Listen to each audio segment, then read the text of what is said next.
Picture this. You're on reality TV, living your best life, and you decide to tell the truth. Just once. We're looking for Jen Shah. She just left. I was very much involved with Big Poppa. We had a full-on relationship. He was part of my kids' lives. We went on vacation. About my marriage? But what you told us about your marriage. What you told us about your marriage. The cameras are rolling, you're feeling honest, and you think, what could go wrong? Everything. Everything could go wrong. These women learned the hard way that reality TV truth-telling is like playing Russian roulette with your entire life. These housewives thought they were just being real. Instead, they became case studies in how you can tell the truth and absolutely regret it. Jen Shah's business empire.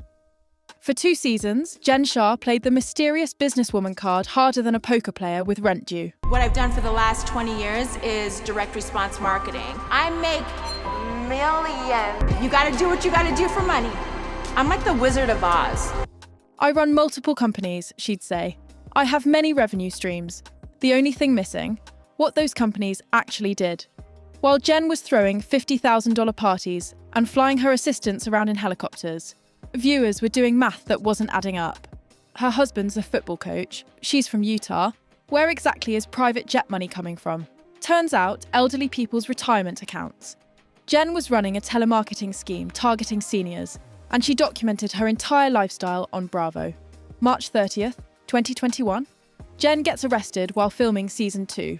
The irony? She tried to flee in a van, but production followed her because they thought it was good TV. Even her escape attempt became content.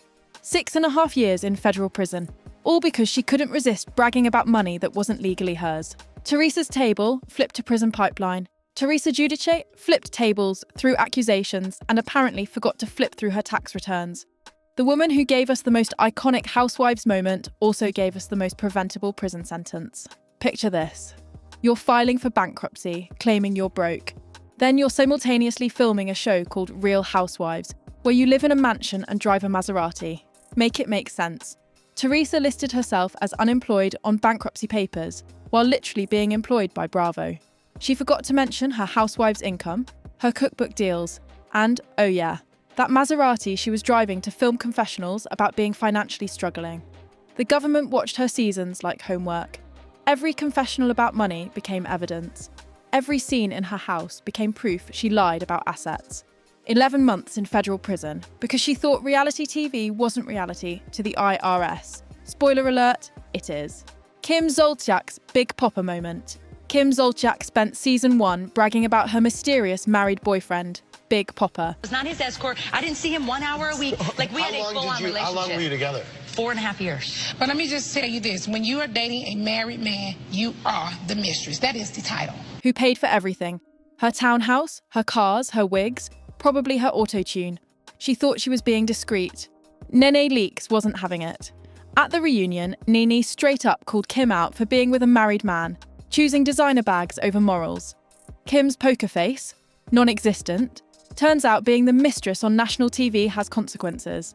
Big Poppa got exposed, Kim's sugar daddy arrangement became public knowledge, and she had to face his wife's existence in the real world. Reality TV made her affair very, very real. Taylor Armstrong's abuse revelation. Taylor Armstrong's situation was different from the others. Her truth wasn't bragging or lying. It was survival. We've been protecting you. Because we don't say that he hit you.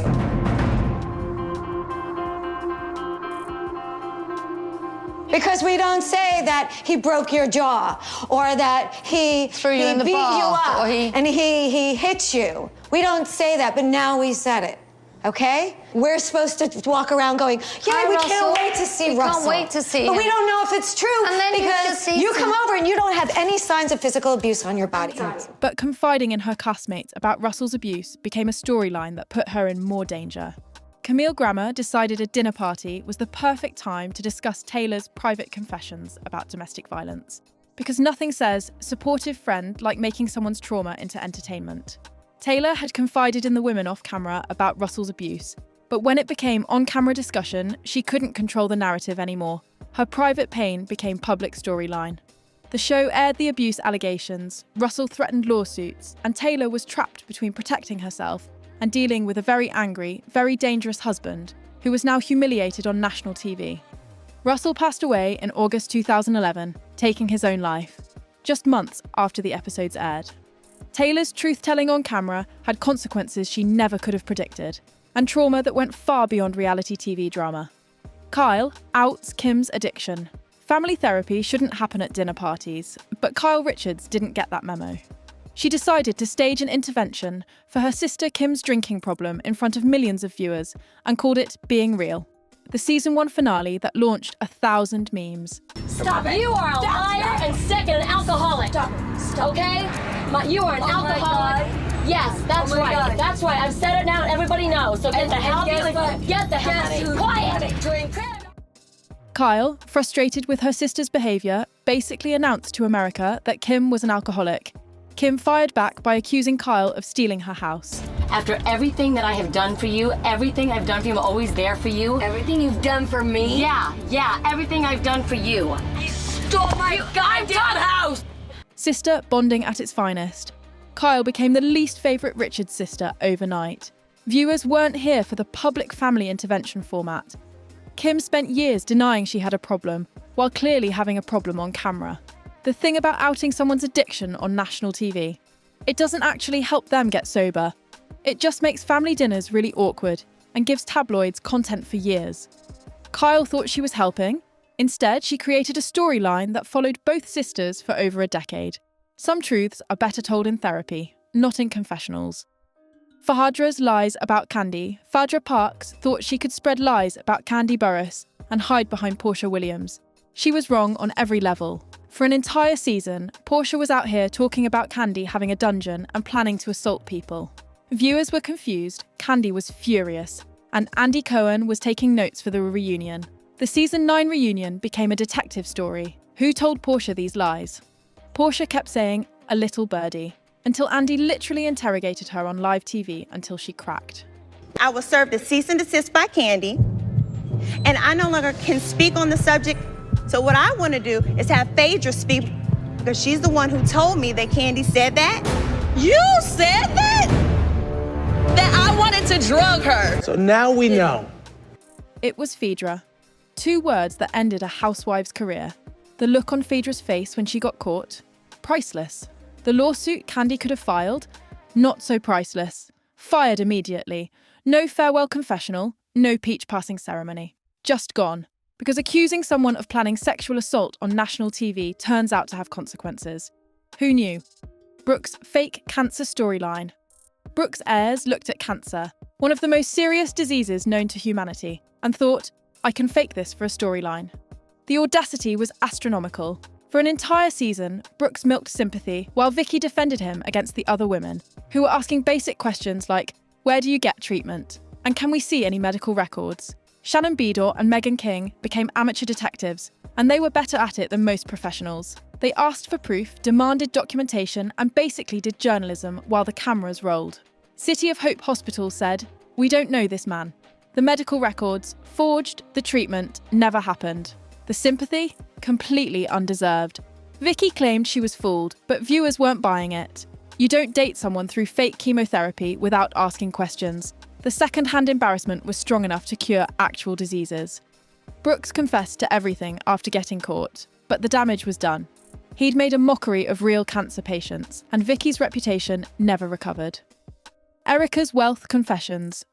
Erika Jayne spent years telling us how expensive she was. Turns out she was expensive because her husband was stealing from plane crash victims. The math was always wrong. We just didn't know why. Being broke sucks. Being rich is a lot better. I'm an enigma wrapped in a riddle and cash. These taglines hit different when you learn the cash came from settlement money meant for grieving families. Tom Girardi was running a Ponzi scheme with tragedy money, and Erika was the entertainment budget. Every music video, every outfit, every glam team was funded by stolen settlement money. When asked to return $750,000 earrings, Erika said they were a gift, and she was keeping them, because nothing says innocent like refusing to return stolen property. The lawsuits are ongoing, the earrings are gone, and Erika's still on the show talking about how expensive her life is. Some people never learn.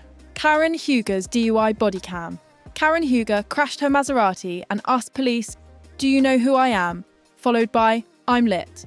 "Yes, Karen, we can see that you're lit. So can the breathalyzer." Karen spent the entire following season trying to avoid discussing her DUI while the bodycam footage went viral. Hard to claim innocence when you literally said, "I'm lit," to police officers. Multiple charges, all guilty verdicts. The Grand Dame became the Drunk Dame, and no amount of wigs could cover up that reality.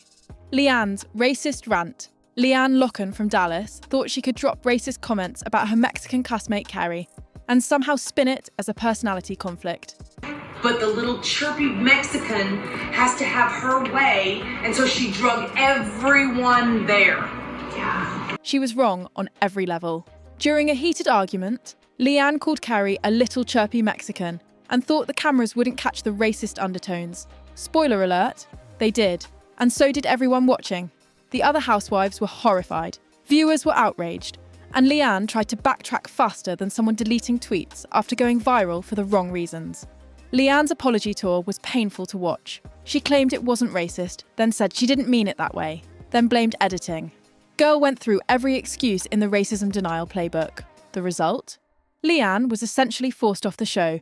Her contracts weren't renewed, and Dallas housewives never recovered from the controversy. Some confessions don't just ruin your career, they ruin entire franchises. But here's the thing about all these confessions. There's one current housewife whose recent revelation about how production really works behind the scenes makes you wonder if any of these truths were actually true. We exposed how these women painted targets on their backs by flashing wealth on national TV. Criminals literally used their episodes as shopping catalogues. Click here to watch that chaos unfold.